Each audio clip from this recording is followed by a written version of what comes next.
Thank you. Hello everybody. As Shri said, thank you so much for coming out today.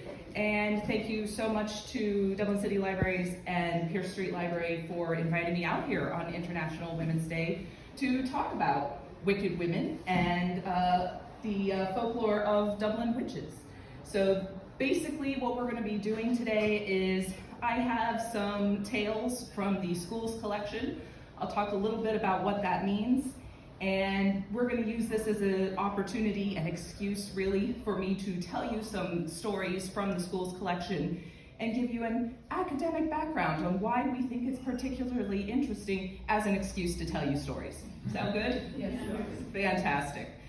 So mostly we're going to be focusing on the folklore, but occasionally we will skip back into the mythology, and we'll talk a little bit about medieval history as well as the modern history. But most of the stories we're going to be looking at come from between the 1860s and the 1930s. And some of these stories you may recognize that you know versions of them. And I might have slightly different versions here. And that's just down to the fact that folklore and mythology they're living things. They change over time to remain relevant. So names might change, places might change, the exact activity might change. It doesn't mean that either version is correct or either version is wrong. It just means they were captured at different points. So I also have to admit some fairies have snuck in here alongside our witches, mostly because it was a good excuse to tell you a few more stories. So hopefully you guys all enjoy this. The big thing that I really want everyone to take away from this is that when we talk about witches in Irish folklore, typically what we are looking at is examples of women who were not meeting societal expectations. And this title of witch is being put on these women as sort of not really a punishment, but a punishment for not meeting those societal expectations. This is what happens when you don't do what we want you to do. So that's going to be our overarching lesson here for today. So first, let me see here. Fantastic, the technology works. So the first thing I want to do is just explain a little bit about the school's collection, where all this is coming from, and how we use this information. So the collection, so the folklore that we're using today comes from the school's collection. This is part of the National Folklore Collection of Ireland, which is housed at UCD.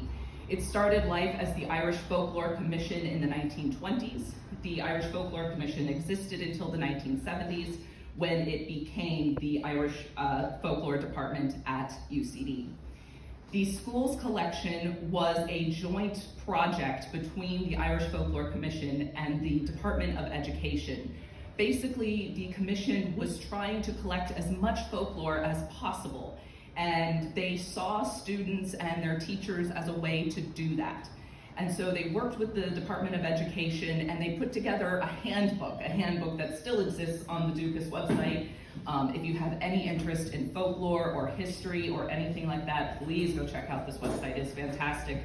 But basically, the commission put together this handbook, and they said to teachers, here's the handbook. It's everything that we were interested in, the exact questions we want your students asking. And then every Friday, the teachers would give their students a homework assignment. Today's question is, and you go home over the weekend and you ask the oldest people you know and write down their answers. That collection has been digitized in its entirety on Dukas.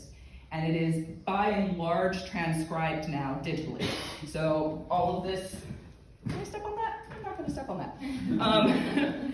All of this, do I have a mouse up there? Nope, okay. So there on the side, you can see all the lovely typing. By and large, it is now transcribed, so that means it's searchable. It is a searchable database. And so it is a wonderful tool for anybody who's interested in any of this. And we also have lots of demographic information as well. So this particular page I pulled up, you can see what language it's written in, who the collector is, the gender of the collector, the address of the collector, who the informant is, the relationship to the collector, all this stuff. We don't necessarily have all that information for every entry, but we have it for a lot of them. You can also go to the to UCD and actually put hands on these physical manuscripts. You just make an appointment and go in and tell them what you're interested in, and they will bring them to you. It is fantastic. So anyway, this collection was gathered between 1937 and 1938, and what happens that we have this additional year here is that the urban schools, like those in Dublin, went, folklore, that's a country thing, no. And then they saw what was coming in, and they went, oh, it's stories, and it's games, and it's recipes, and it's clothing, and it's medicine. That's up, like, yeah, no, we do have that. And so urban schools, like the schools in Dublin, decided they wanted to participate as well. So an additional year was added on for the urban schools. Now, as you see there, 4,484 schools in 26 counties participated. 59 in Dublin participated. Most of these are going to be toward more like County Dublin and sort of the outskirts of Dublin.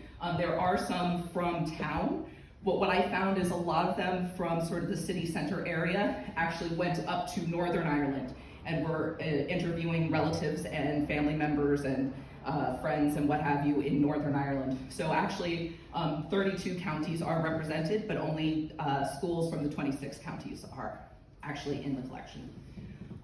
So there you go. So that's where all of our information is coming from for today. Now to actually get into it, now that we have all that background. So the first one that we're going to look at cleverly is called Religious Stories, etc. So what happened is that usually the students would title each entry whatever the assignment title was. So we don't get a lot of clever titles, occasionally we do, but this one's called Religious Stories, etc. And we are actually only interested in this little middle part here. There's lots of interesting stuff going on in other places, lots of really cool stuff, but that's the only bit here that we're interested in. So let me tell you what it says. And don't worry if you can't see that, I'm going to read it to you. In a house behind Lismore House, there lived a man and his wife and 3 children. Any time that the husband or wife left out of anything that the husband or wife left out of their hands, it could not be found. The children always found what they left out of their hands. Of course, it's not the children making things disappear, never. One day, the man went to a witch who told him that there was a certain stone in that house that was taken from a fort. He went home and took out the stone, and from that day forward, he found what he wanted. Short and sweet. I wanted to start with this particular one for a couple reasons. So one, it shows a more hopeful side of witches and the witch story, in that someone is going to the local witch looking for advice, right? So she's not this evil woman who's hiding in a hut on the edge of town. She's someone that there's something going on in my house. I don't understand what it is. Obviously, the local witch will know and will be able to help me. And this is actually particularly interesting because it sort of ties back to what was happening in Ireland in the medieval period and in the early historic period. So, as some of you I'm sure are aware, in the 1600s and 1700s, Europe and the Americas kind of went a little witch crazy and had some witch hunts, major witch hunts. Over 100,000 men and women were prosecuted for witchcraft. Prosecuted is an important word there. This was a legal proceeding. So 100,000 people had legal proceedings brought against them. Typically the charge is heresy, so religious practice that goes against the local norm. And 40 to 60,000 men and women were executed after being prosecuted for heresy, for witchcraft.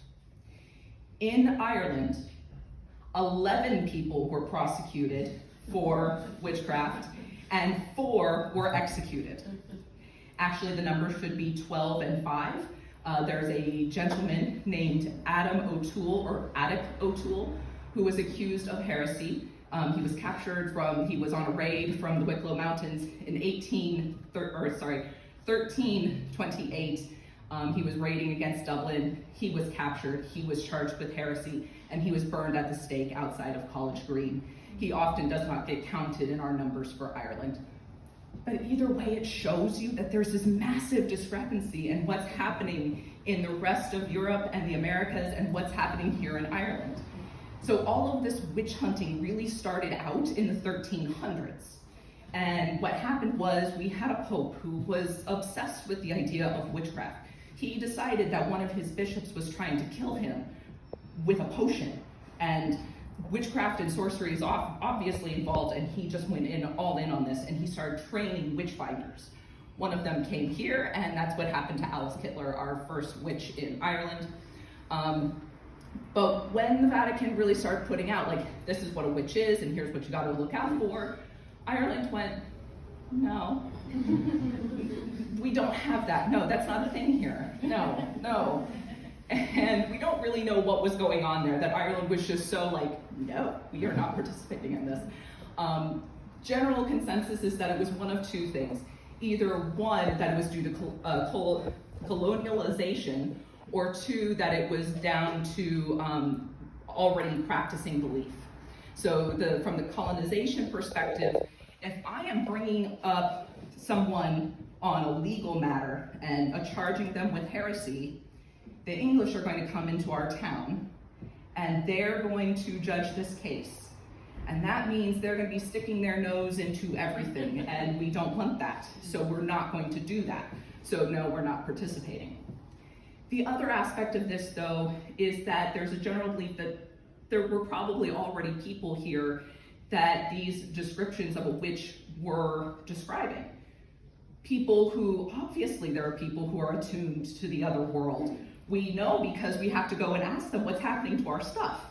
And they're not necessarily bad. And like when I'm really sick and the doctor can't help me, I go to the woman on the edge of town and I ask her to mix together herbs, and that helps me. That's not witchcraft. It's something else.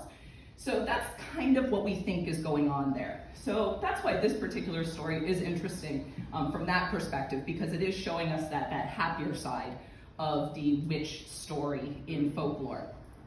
It's also really fun from a research perspective because there's a lot here to work with. So for example, Lismore House, it was a boarding house in Lucan, and they're talking about stones taken from a fort. This is an excuse for me to tell you guys another story. So this is a rath or a ring fort. This is a multi-valiant ring fort. That's just a really fancy way of saying that there's more than one ring. So see, 1, 2, 3, 4, multi-valiant. So this would have been more of a ceremonial one. This one is from Roscommon. You could also get ones that just have one ring that were often places where people lived. But you see the whole idea of the rath, and you have to return the stone to the fort, to the fairy fort, to the rath.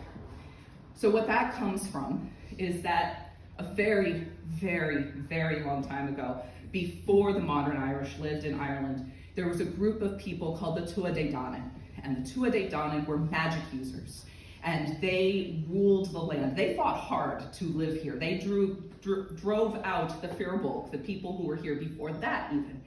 So they were really tied to this land, and we have lots of stories and myths about them. But then, this group of people from Spain, the Sons of Mill, or the Malaysians, or as we're often going to call them, the Gaels, came up, and they were like, you know what, we like Ireland, we want this land. And so a war breaks out between the Tuatha Dé Danann and the Gaels, the Malaysians. And in a lull, the Malaysians go, you know what, we're gonna make a deal with you guys, with you, the Tuatha Dé Danann. Whoever wins gets the top half of Ireland, and whoever loses gets the bottom half of Ireland. And the Tuatha Dé Danann say, deal, this sounds like a great idea, because we're obviously gonna win. And so there's a big fight breaks out, and the Tuatha Dé Danann lose. It's a huge deal, they lose.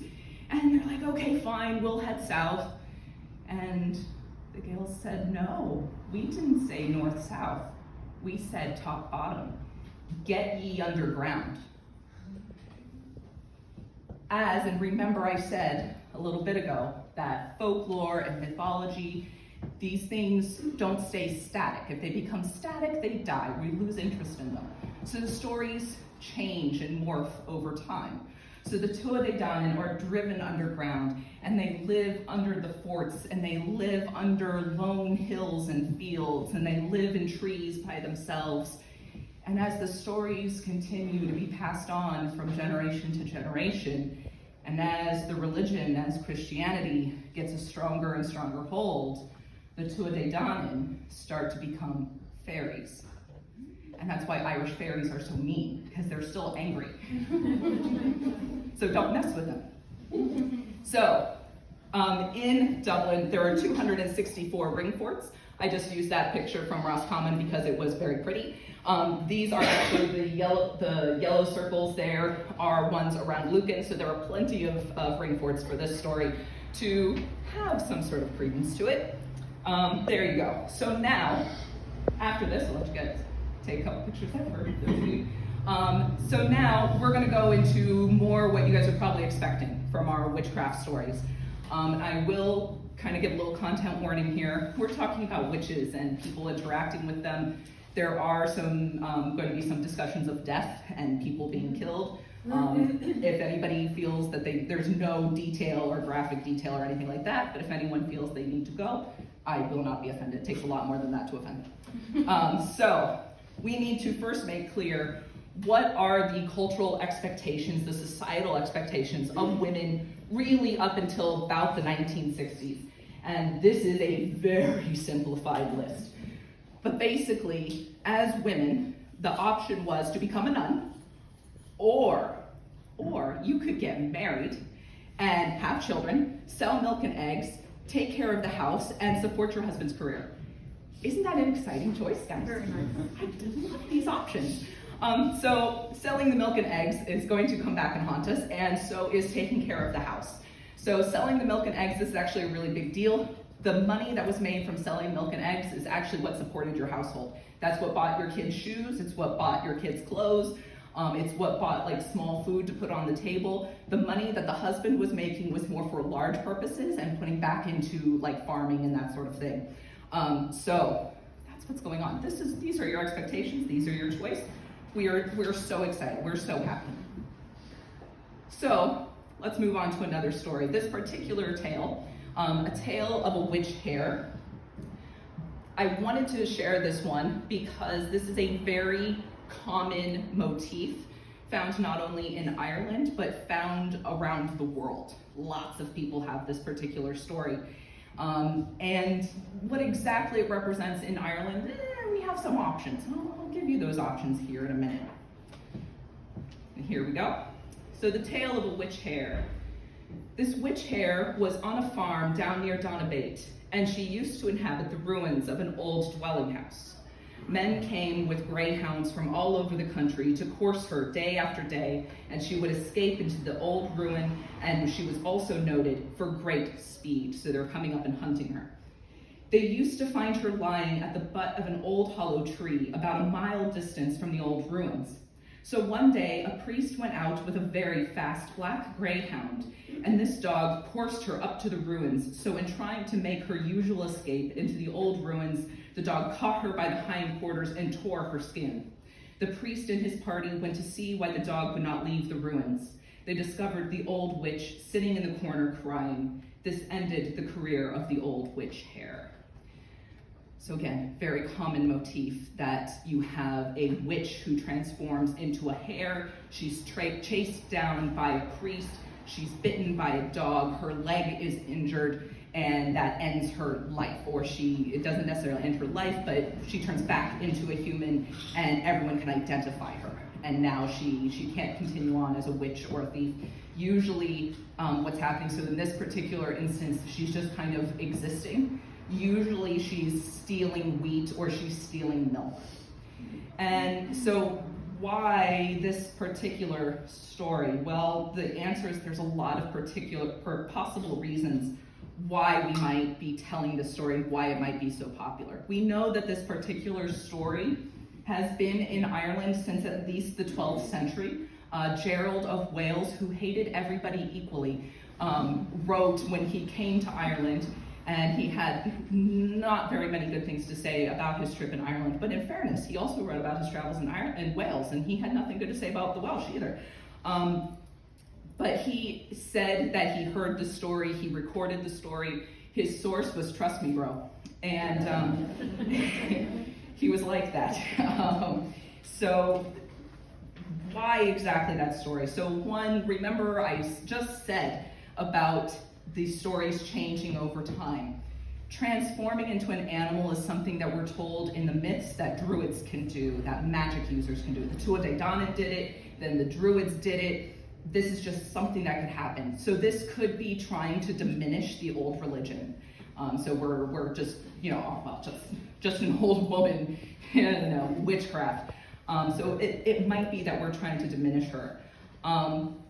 There's also a lot of discussion around hairs and what they represent. So that representation of fertility, and again, the old religion, the old ways, but also a hair could very easily sneak into your field, and you wouldn't necessarily notice it. So a witch transforming into a hare, that's actually a really clever disguise.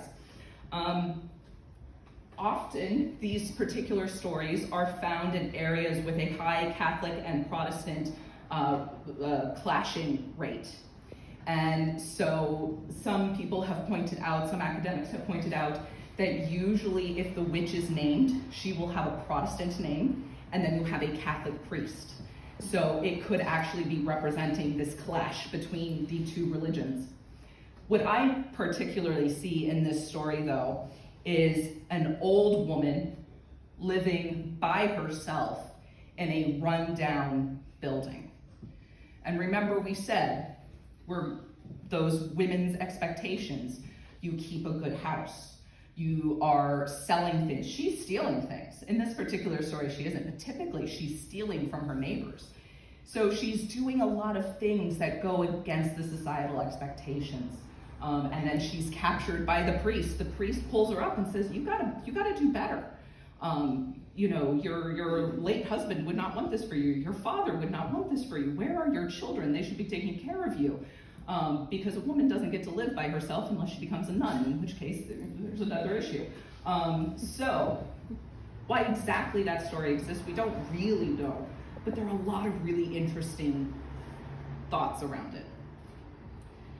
So we'll leave the hair alone, and we're going to kind of skip a little bit into fairies, because again, we're kind of looking at this idea of women and society and what's expected of them. And this is also just a really good excuse for me to tell you several stories instead of just like one. So this particular story is from Lucan, and it's quite long. I've only actually put a small bit of the transcription up here, and I'm actually kind of shortening it even in the version that I'm going to be telling you guys because it is quite long, and there are bits that aren't really relevant to us, but here we go. About 1868, the people of Crook House used to go to bed at 10 o'clock every night. Lights were out, fire was out, all was gone to bed. If anyone was up after that hour, it is said that the fairy would chase them. Near this house was a small thatched house where lived an old man, Mr. Dignam, and his wife and children. They had a garden and vegetables. One Saturday night, this woman was washing some small articles and she heard whispering. She went outside and she could hear the whispering as if it was in the garden. Now her husband was in bed and he was tired because he had been to the market that day. The woman went to his room and said to him, "Molly Kelly and her sister are in our garden taking the cabbages. Come out here and we shall catch them." The old man said to her, "My good woman, come in and shut the door and go to bed and don't mind them." "But," she said, "I must go out there and put these articles on the line." And when she went out, and put the things on the line, she thought she could feel persons wandering by her and whispering. She called, she called them most awful names, and all of them robbers as they were. The whispering grew louder and louder, and still she could see nobody but herself. She again went into her husband's room and said, "If you don't come out here, we will have no vegetables. And then what shall we do? And the times are so bad." But he only nodded his head and said, "Shut the door and go to bed." She had no sooner shut the door than a noise shook the house like thunder. The windows shook, the clothes flew off the bed, the statues fell from the altar, but they were not broken. Now you see what you've done, said the old man. The fairies will haunt this place every night. This was the fairies coming to see would they be touched, and if they were, nobody knew what they would do. So, she's up late at night, everybody has gone to bed. The accepted rule is you have to be in bed by 10 o'clock. She's still up, she's still doing laundry.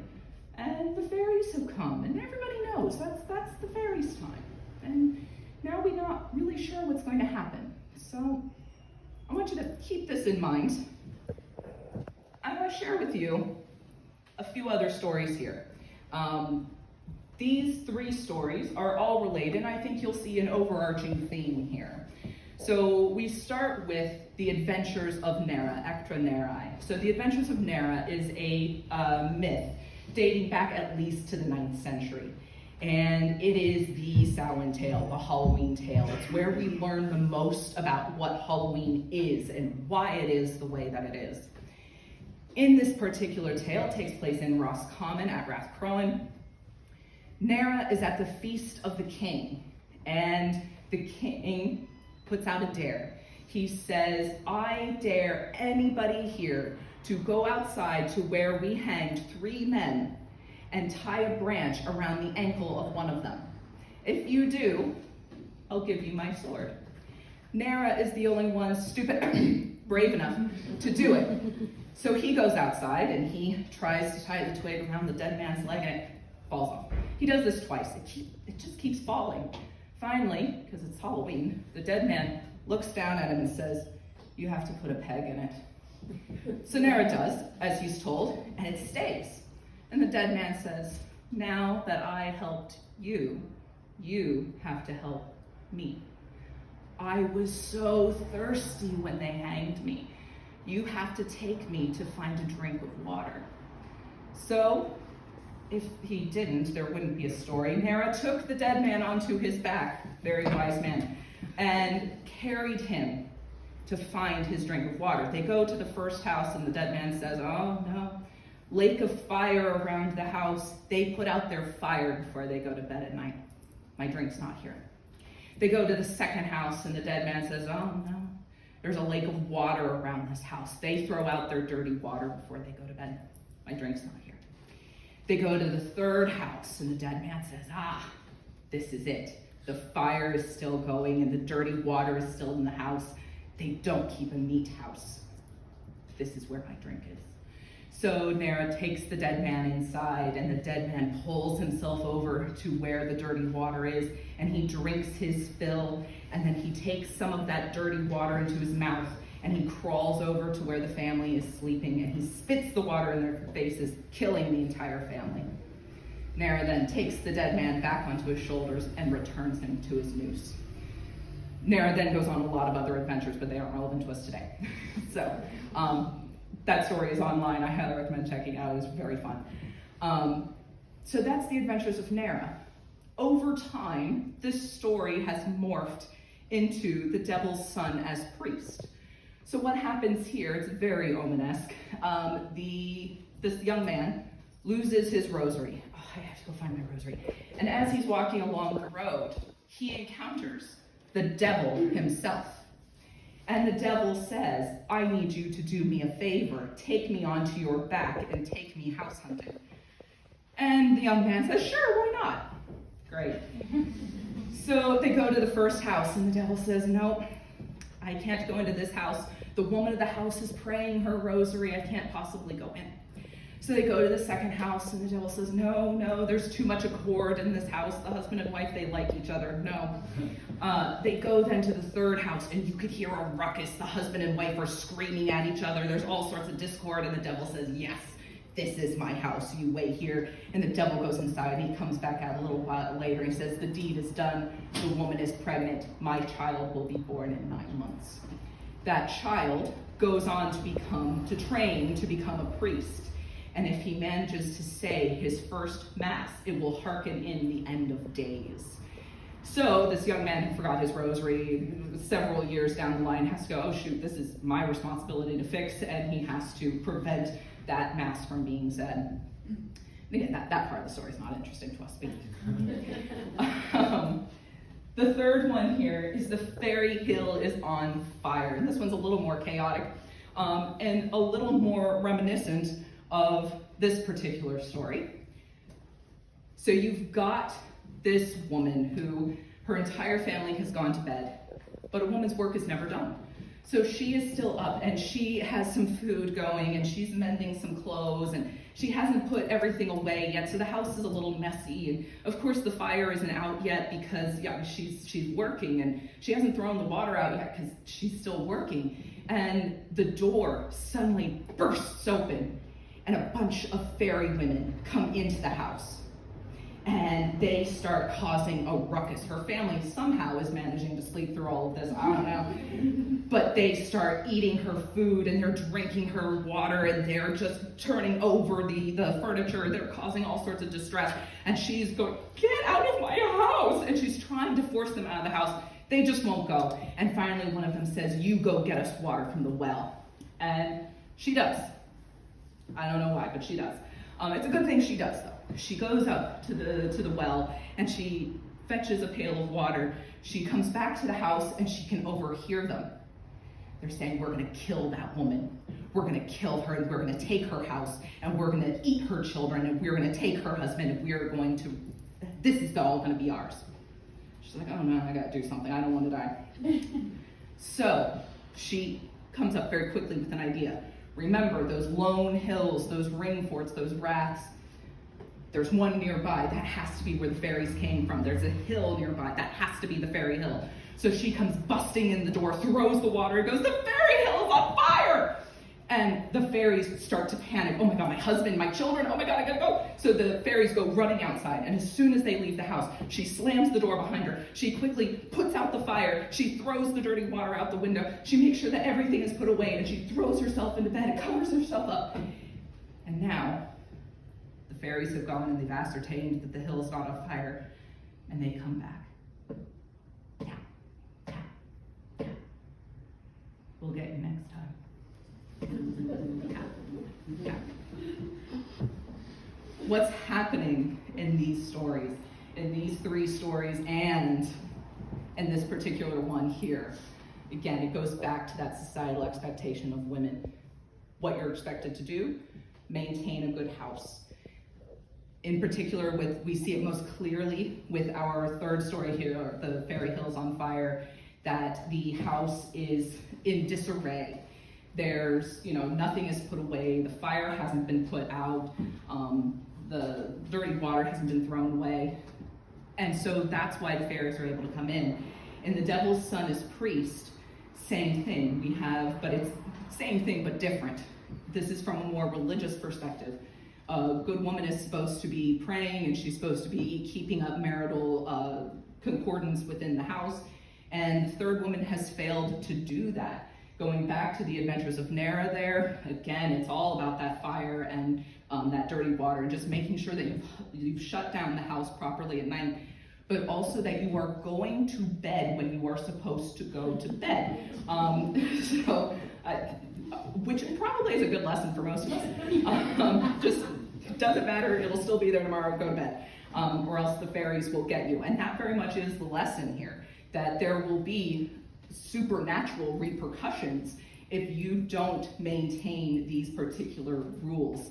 And so how does this tie back into witches? Well, once again, it's that societal expectation, but it seems like these are things that could probably be fixed. You can learn to keep a good house. You can learn to be, to say your prayers. That's something that you can do. As a little old lady in this particular time, little old lady living by herself in a rundown house, well, how do you fix that? She becomes a witch. So it's quite the story, yeah? So, I have one more. I see we have a smidgen of time. And I have one more story here that's basically just, I'm going to tell you the story. So this one, here you go, Channel Road in County Dublin. And it's simply called A Story. This story is called The Black Witch. Once upon a time, there was an old witch who lived in a castle in the middle of a wood. She was called the Black Witch because every time she passed in the air, she blotted out the sun. If anyone went near her, she would put a black color on them that would never come off. One day, a king had a meeting to see what could be done. There was a little girl's mother who was away, and she told the little girl not to leave the garden. The little girl played for a while, then away she ran up to the wood. The Black Witch flew past her as she was rambling through the wood. She became very frightened. Then she saw the top of the tower where the witch lived. She went to it. When she reached it, she went up to the top of it, and there was the witch waiting for her. The wicked witch cast a spell over the child, and she was never seen or heard of since. Usually I find stories like this have a grain of truth in them, that there may have been a child that went missing in the area, and very often ones that have specific, like quite this amount of detail, usually also have a particular woman in the background that people in the area do not like. So for example, there's a tale in Kilkenny about a witch who would capture young women and kill them, and she killed so many she was able to swim in their blood. And it turned out that there was a local woman who, during the medieval period, was actually kind of worse than that, and people really did not like her. And so that seems to be the background of that particular story. For this particular one, I have not been able to find much about events going on in the background that could be inspiring this particular one. That doesn't mean that they aren't there, and it doesn't mean that there's not something else going on here. But there you go. That's the story I'm going to leave you guys on. And any questions?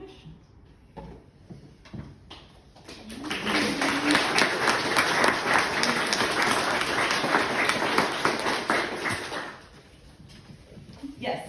Is Lucan particularly known for these fairy stories, or for, these beliefs in?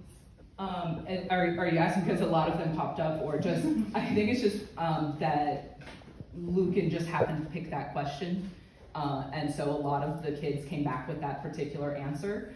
I don't think that they're particularly known for it any more than somebody else is. I think it just kind of worked out that way, that that's who was telling those stories. Anybody else? Yes. It was a bad idea to cut down a white thorn. Is that what they call a tree and that? What Yes. about those circles, the fairy circles? Do people build on them? Is there Right. any strange things happen? You're certainly not supposed to. If you do build on one of those circles, according to the lore, the fairies will come and get you. The best case scenario, if you build on one of those, the fairies will come and tear down your house and destroy everything. Worst case scenario, they might try to kill the family or just bring lots of bad luck onto the family. So yes, building on those fairy circles is supposed to be very bad. And actually, up until fairly recently, a lot of people would struggle to find someone who would do it. I had a supervisor when I was working on my master's degree, who he was supposed to be excavating a fairy circle. And the son who owned the property said, yeah, sure, fine, that's fine, come excavate. And when the son's mother found out that they were gonna dig up the fairy hill, she was beside herself. She was terrified. She came running out of the house screaming, you can't.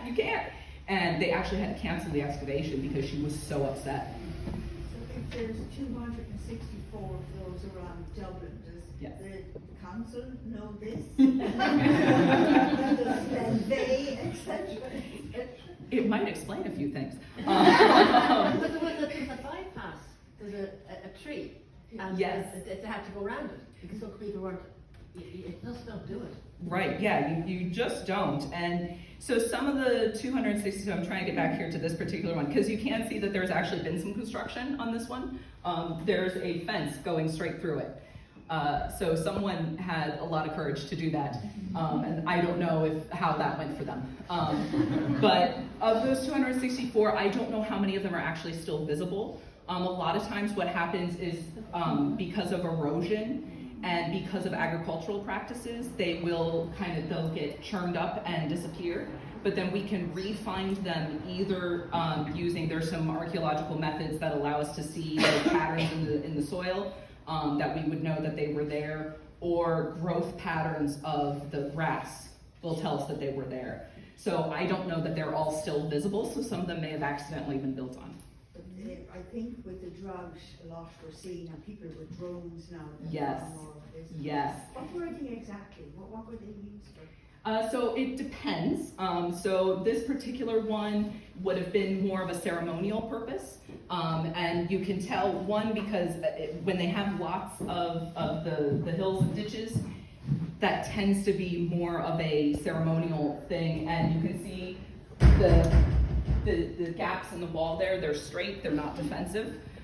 So this particular one would have been ceremonial. What exactly that means, we don't know, but what we know is that people weren't living in them. But then you do get ones that only have one of these rings, and they tend to be a little taller, and you would put either a wooden wall or a stone wall along the top, and entire families would live inside of them with their herds and flocks. And so in those cases, they were sort of defensive, or even just for keeping your cattle in place. They're not buried. No, not necessarily. That becomes more complicated later with the unbaptized children, that if an unbaptized child died and you didn't want to bury them in the Kalini, is that what they're called?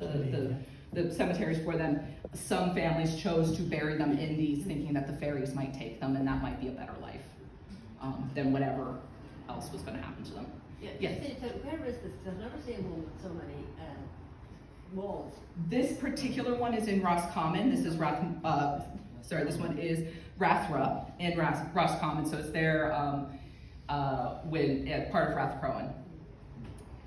There is one in Meath, in Athboy, that also has 4, and that is Clochta, the Hill of Ward, has 4. They're not all super nice and visible like this one. Like I said, like this was just such a lovely photo is why I chose that one. Yeah, so they're not super common particularly to have that many. Yes? Sorry, just I'm linking back in some ways to when you were talking about the Witchfinder general kind of thing, and how we Irish were accepting of the other. I was born and raised in this area, and in my youth, there were stories that were told about Nashin and Fianna, or the two of the Damen, but also the fairies that lived in the area, and stories that were just like that oral tradition that as on Samhain was really the time that we would tell them, and we'd gather children around and the stories were told, but they were just an accepted oral tradition. So the younger children would ask to hear the stories again and again and again, slight embellishments over the years, but it was just accepted, the other being, the witches or the fairy, and I think I shared with the two girls here, I think as Irish people, we celebrate eccentricity in a way. It's the norm for a lot of us, and we go, listen, sure, if you weren't a bit different, there'd be something wrong with you kind of stuff. So I think that's part and parcel of the richness, really, that ties in with what you shared with us today, which was really interesting. But as I said, and then it parallels, and as I said, with that Witchfinder thing, people saying, well, what's the norm for you is not the norm for us. Yeah, absolutely, exactly, and that is a fantastic example. Like, these stories don't just go away; they don't just stop being told. They're still being told to a certain extent. They're not really going anywhere. They are just changing, and it's a fantastic piece about Irish history, that these stories are they're still there, they're still wonderful, they're still fantastic. These ones are just slightly easier to study because they've been written down at this point, but it is so nice to see them still in the wild, still transforming, still being shared. I did have somebody once tell me, it was like, you study folklore? I said, yes. I lied to some folklorists. What did you do? They came and asked if I knew about the devil at the crossroads. I'd never heard about it, but I told them yes and made up a whole story. That's fine. You delighted them, it's fine, don't worry. I won't tell, and now I've told all of you. Anyone else? Yes? Just wanted to know, how do we stay in the loop for more talks like that? How long do you stay for more talks like that? Well, we do hold, actually, Allison can tell you about the Historians in Residence program. Yes. So I also almost forgot to put up this, a shameless plug for the library. So the Historians in Residence program, there are 6 historians in residence in Dublin, and one for each district and then one for children. They regularly have talks, and particularly in local libraries. So if you check out your local library's website, you can see what talks are coming up. So those are always about local history. I'm also intending to be doing some more of these talks because Attic O'Toole, his execution date is coming up in 2 years. So I want to make sure that we chat about him. Not on International Women's Day though. So he can have a different day. So always those are, so your library's website is a great way to check that out, or talk to your librarians and ask them, when is your historian in residence coming in? We're also on Instagram. So you can check out Instagram. I think it's Historians in Residence. Dublin Historians. There we go, Dublin Stories. These books, if you're interested in more information, like from stuff from this talk, so again, ducas.ie is fabulous. This next book, Witchcraft and Magic in Ireland. So that is basically going from the medieval period until the modern period, just talking about witches and witchcraft and how it's been viewed and how it's being practiced today. Ireland does have a fantastically welcoming witch and pagan community up to today. So if you're interested in how witchcraft is actually being practiced, check them out, they're wonderful. Another book is Witchcraft, A Story in 13 Trials. The libraries do carry this. I found you have to search for Marian Gibson as opposed to the book title, but that Ireland's not in there, but it's just 13 really interesting trials. And then the last one, The Templars, the Witch, and the Wild Irish, is more looking at the medieval period and these like extra social people who weren't part of society. They were kind of outsiders, and what were they doing? And it's a very interesting read. So again, all these are available through the library. Ducas is available everywhere. And if you want more talks like this, check out your local library. Thank you. Thank you.